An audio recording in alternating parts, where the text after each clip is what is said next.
All right, hey guys. Tonight we're looking at the Adapt 3 and the Adapt 1 from Guardian Warrior Solutions. So these are just expanding upon the two-column capability that the kind of old mindset gave you, where you could use what would have been a belt mount adapter to attach to a MOLLE pouch, or vice versa. You've got something that would be going on a belt and you want to mount it to MOLLE. Right? Covered that pretty well in the original videos. These just expand on that. They don't limit you to two columns. You can use 3-column pouches or like single pistol mags. But through getting these in more people's hands, the gentleman that makes these has realized some additional capabilities, and I want to show those to you on the table. So let's head over there.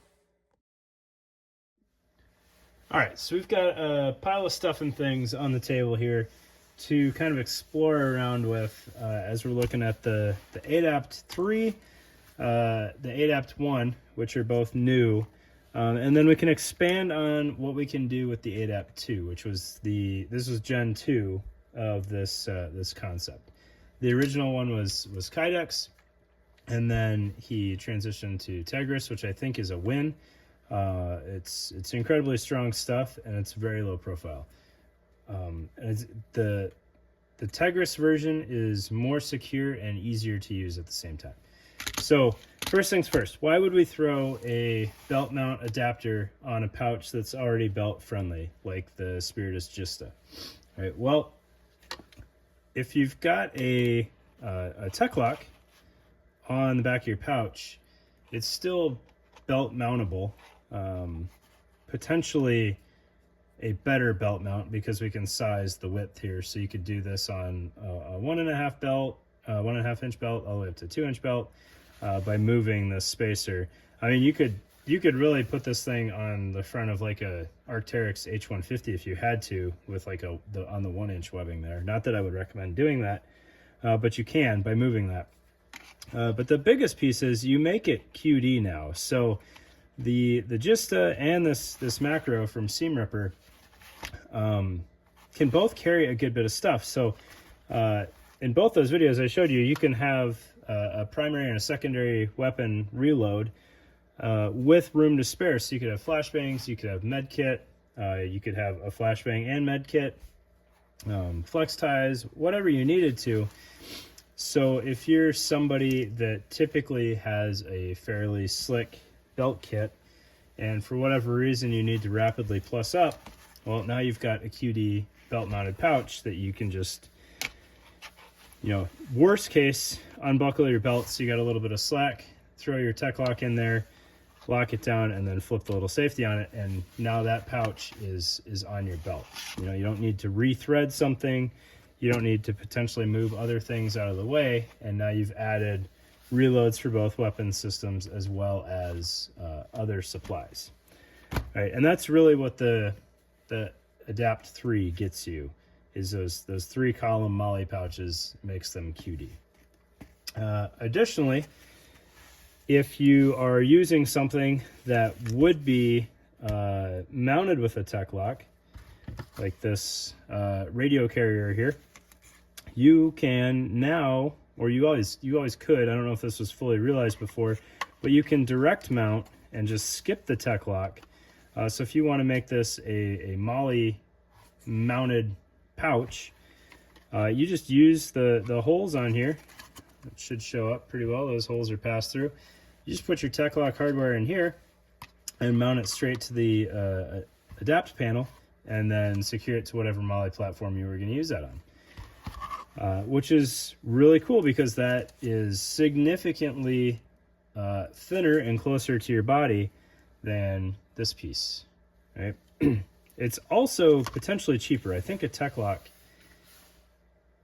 I'm pretty positive a tech lock is over $10. It's been a little while since I shopped for them. I want to say they're $14, and these are right around $10 or $11 a piece. So a little bit cheaper, a little bit more flexibility. Potentially saves you some hassle. Same thing with like this mag carrier here that already has a built-in cant. Well, we can throw our tech lock adapter on there, and now it's MOLLE mounted. So whether that's the the front of your vest or on your belt, you have now canted that or direct mounted it. And we could do the same thing with the Adapt 2 there. Right? The Adapt 1 is really to cut down on, if maybe I've got a single pistol pouch that I want to camp. I can now do that with the Adapt 1. This is the Wilder Tactical belt mount here. And those holes line up. We even have some height adjustment here. We can go top or bottom. And then we can mount that. Now that would be a straight shot there where we're using something that would be using belt mount hardware and putting that on a MOLLE pouch. Something like this Safariland panel here, we can cant if we need to, just like that. You can see we're in the top hole and the second hole, or middle hole, bottom hole. And now we've got a canted pouch or a canted MOLLE item mounting using straight mount hardware. We could do the same thing with this radio pouch here. I think we can skip some holes here. If we wanted to cant this radio carrier, we could do the single column here. And we hit all 3 holes there. It would really be like that. And then MOLLE mount it and it's canted. So lots of options with this stuff. It's really what you want to use it for. It includes all the hardware that you're going to need and then some. So you'll be fully set up on whichever one of these that you need to use, which is nice. You don't have to worry about, okay, what, is my thing Safariland pattern or Tech-Lock, which I think is all very similar, but you've got a nice grid on all of these that you can throw on the back of whatever you needed to mount. He's also got some micro versions coming out of the Adapt 2, I believe, which is sized for micro battle belts, so there's no slop in ride height, and there's no kind of excess Tegris coming off of there to pinch you or bite you on the bottom of your belt. Other things that he's shown recently is mounting direct to the T-Rex Mars mag pouches. Really cool stuff, right? And it gives you that MOLLE stability. It's a little bit faster depending on how good you are at MOLLE to mount these, because it's just the 2 screws. So you don't necessarily need to fully thread these. If you can only catch one column, you can catch one column. If you can catch both and then can't go back to the pouch, that works too. It should be pretty solid either way. But really cool stuff. They're very cheap. They work out really well. They've got a good lifespan on them. I have no doubt that these are going to last as long as something like a Tech-Lock. There's moving pieces on here, more things to break. This is just a crease in your Tegris, and I haven't had any Tegris tears yet, outside of violently trying to break Tegris. So pretty cool stuff. Check it out, Guardian Warrior Solutions.